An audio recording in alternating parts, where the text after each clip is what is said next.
that if you are, passionate about something, and you're the one behind the camera, like that really comes through when someone's watching the content. And I think but also to consume content from different places and expand your array of content that you're reading and watching, and making sure that you're tapping into content that's coming from lots of different places, lots of different types of creators. Very quick intro, and then we'll kick this off. I'm so excited. Me too. This is so fun. The US definitely has to deal with I mean, literally, you. I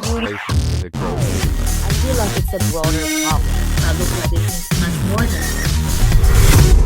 Hello, listeners. Today I am joined by Sarah. I know Sarah for some time, and I think her story is quite inspiring. Can you please tell us a quick overview of your role at Condé Nast and what video content planning looks like day to day across so many global markets? Yeah, absolutely. Thank you so much for having me, Abram. I'm so excited to be here.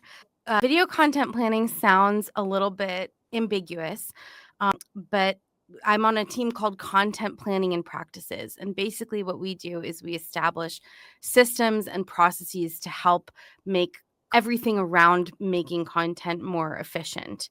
And that hopefully allows teams to really focus on their creativity. I think that's awesome. So, you work with teams across Germany, France, Italy, Spain, Japan, Taiwan. What have you learned about how different cultures consume content and what surprised you the most until now? I think what has surprised me a lot is that content is both more universal and less universal than I would think sometimes. Like there are examples of a lot of our content that across all of our markets around the world, people are interested in. We just had Vogue World here in LA, and there's a video of Kendall Jenner walking down the runway that basically all of the markets were interested in, and that really has wide global appeal. But there are also a lot of scenarios where there are, we work with a lot of celebrity talent, and there are celebrities who are really popular in a couple of our markets and not in others. And not everything translates, and a lot does at the same time. I absolutely agree. And we talked about how cultural affinities shape content travel, like Japan, US, Taiwan, or the influence of K pop culture in our Yeah. last conversation. Can you share an example of cultural exchange that you think represents the future of global storytelling? Absolutely. Architectural Digest has a series called Open Door, which many of you have probably heard of. It's very, very popular. And they shot an episode with Anita, and she actually speaks English, Spanish, and Portuguese, and volunteered to do the interview three different ways. So for each scene that they shot in a different, room of her house, she did the interview three times, each in a different language. And I think that was just extraordinary, and a gift to have talent who, was able to and wanted to participate in that way. Thinking about different audiences and different locations from the very beginning, I think that represents the future of global storytelling. hmm So, whenever you think about this story specifically, and I'm curious, this is why I ask this. So, obviously, not all of the artists speak different languages. So, how do you think they will connect to their audiences? Because sometimes I feel like they're connecting to their audiences through dancing, which is a universal language, or music, like singing a song or playing a musical instrument. And in your use cases, what are the things that you observe that artists are connecting with their audiences the most? Yeah, definitely. I mean, I think like fashion is a big part of that for us in terms of, what we tend to cover, but also like you said, music and design. But I think also, that's where something like Olang or any translation service really plays a huge role, because if you're able to put subtitles on, in our case, we don't really do dubbing as much, but if you're able to put subtitles on screen and really make the content accessible for someone who, may speak a different language than the person being featured. I think that really, breaks a lot of barriers. So Condé Nast publishes brands like Vogue, GQ, Wired, and Condé Nast Traveler across many markets.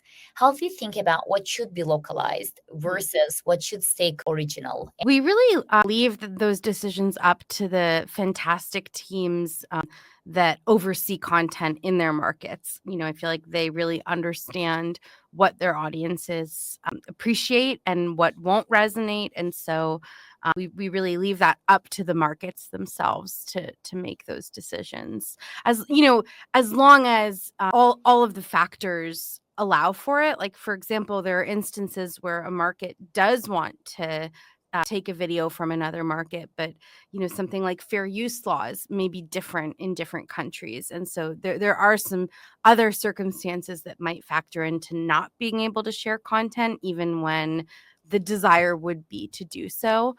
So you worked on global video guidelines and AI initiatives internally. And I think this is really important because we see a lot of AI generated content.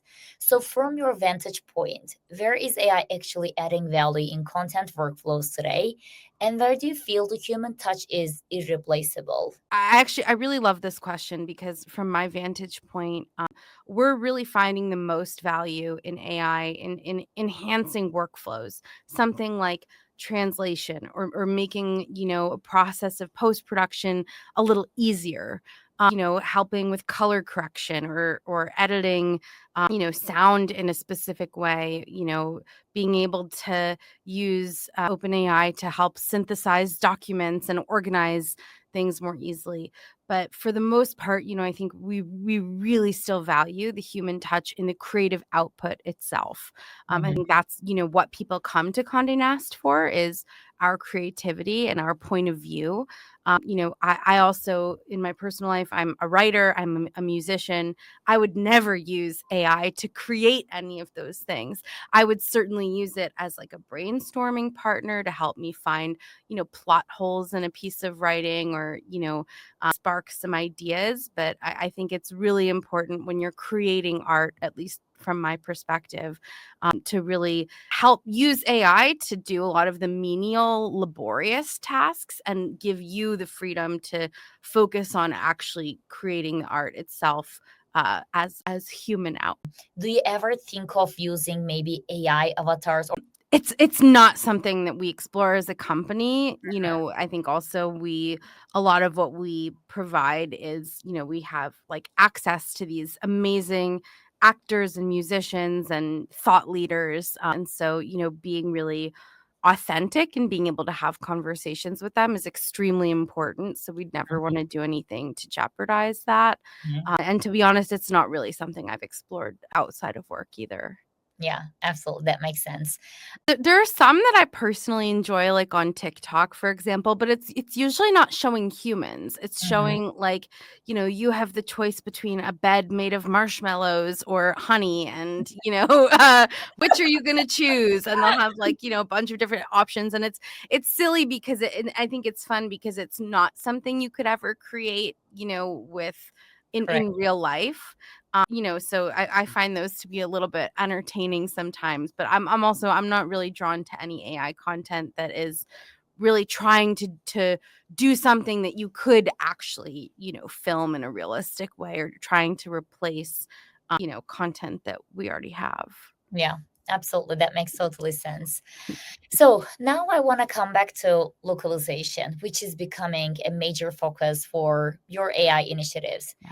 How do you imagine high quality, culturally aware translation or localization reshaping the global reach for creators and publishers? I mean, I think it opens a lot more doors. I think, I really believe in creating content that is, for a specific audience that comes from being passionate about a particular topic. And I think, reaching a community that's passionate about those things. And there are people all around the world who share interests, and they may, speak different languages and have, some different cultural references, but they, may share those deep passions around a topic. And so I think it really, being able to utilize AI for translation, especially for things that require speed, like, when we think about We have a lot of news desks across our brands. And, if a manual translation takes, a few days by the time you send it to a company to have a human translate it and get it back, then if it's a timely news story, for example, it's not going to be relevant by the time you get it back. And so I think AI translation really allows for the speed that could, if you can turn a translation around in half an hour instead of 2 days, that really changes being able to share it in different places while it's still relevant. Absolutely.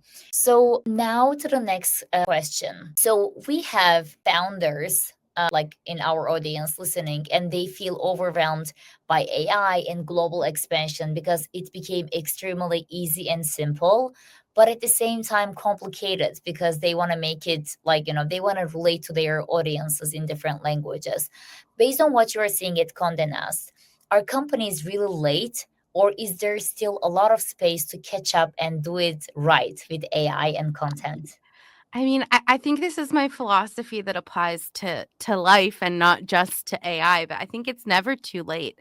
I think it's always overwhelming or can feel overwhelming to start learning about something when you don't know a lot about it. But you don't need to learn everything in the first sitting. And I think just starting to, take the first steps to understand new technology and start to learn about where it could help your business. I think it's never too late to be exploring different possibilities. And at the same time, I also think, especially when you're talking about, corporations, it's healthy to be thoughtful about your approach and not rush into things really quickly when you haven't, thought through the implications. So I think, it's good to be careful, and it's never too late. And it's, I think, kind of finding that middle ground of being able to be, forward thinking and always learning and growing, but also making sure that you're considering all of the implications of whatever you're exploring at the same time is really I helpful. love this answer. So you interact with editors, producers, social teams, and creators across languages.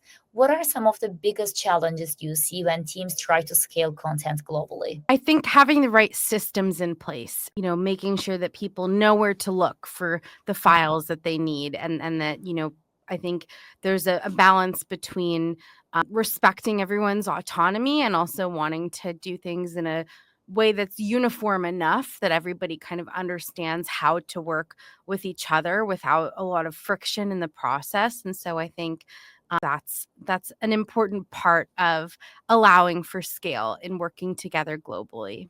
Mhm. I love how many, like, couple of times you use creating systems. I absolutely agree with you. For every business to be successful, you need to create Yeah, systems, and they need to be scalable.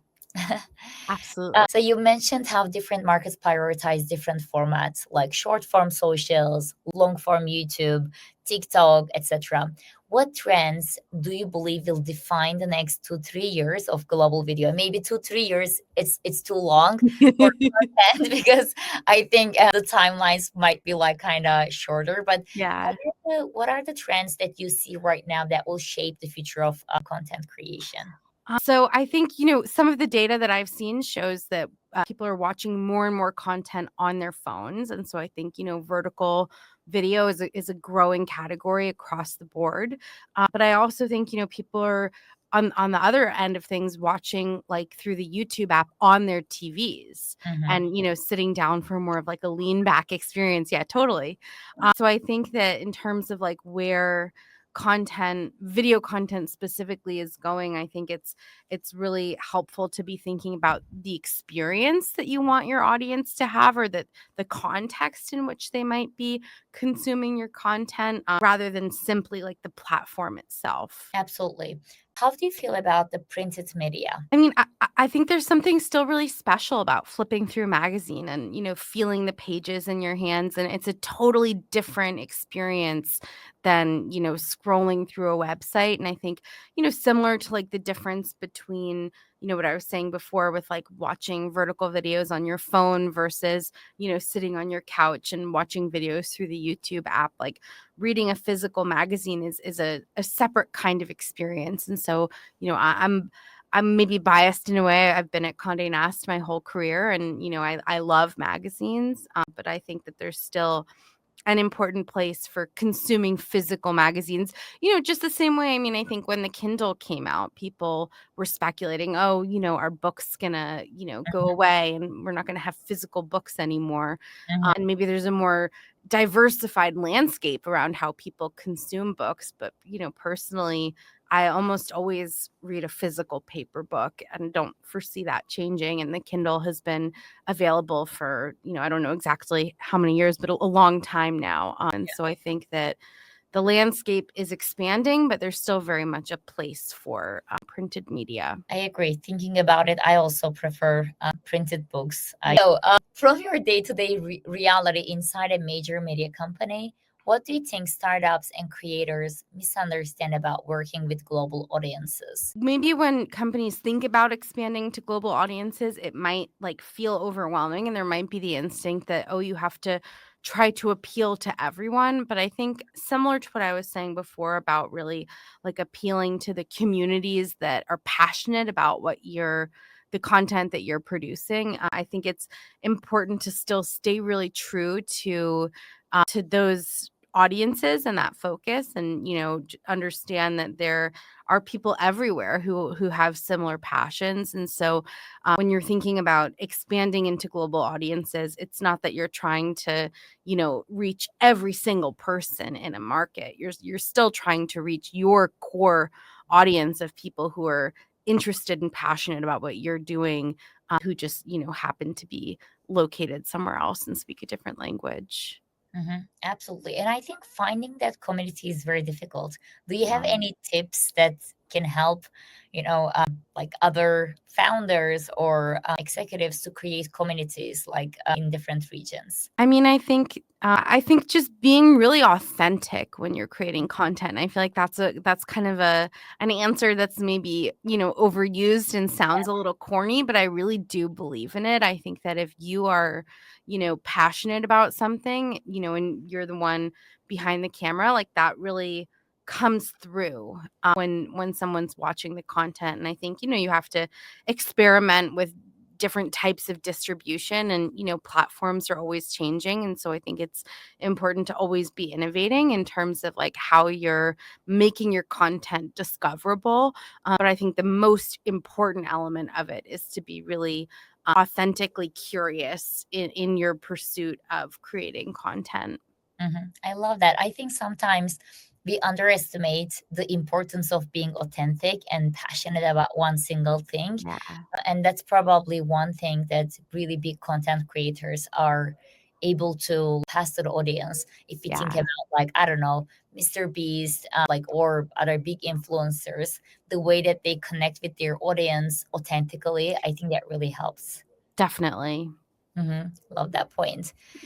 So this is my last question, and I'm really excited about your answer. So, if you give one piece of advice to a founder or a creator, or even a business manager who wants their content to resonate globally, beyond language, beyond platforms, what would it be? I think it would be like, I mean, one, like I just said, to make sure you're being really, genuine and authentic in the content that you're creating. I think, but also to consume content from different places and, expand your array of content that you're reading and watching, and making sure that you're, tapping into content that's coming from lots of different places, lots of different types of creators. And I think that kind of um, expansion of your own mind will translate into business strategy as well. Mhm. Like the example you've given for the marshmallow. I love the example. Seriously, I think that's they're, so it resonates. they're a little like ASMR, like they're kind of relaxing to watch. I know, and help to fall asleep. Yes, exactly. Although I try not to scroll on TikTok before bed.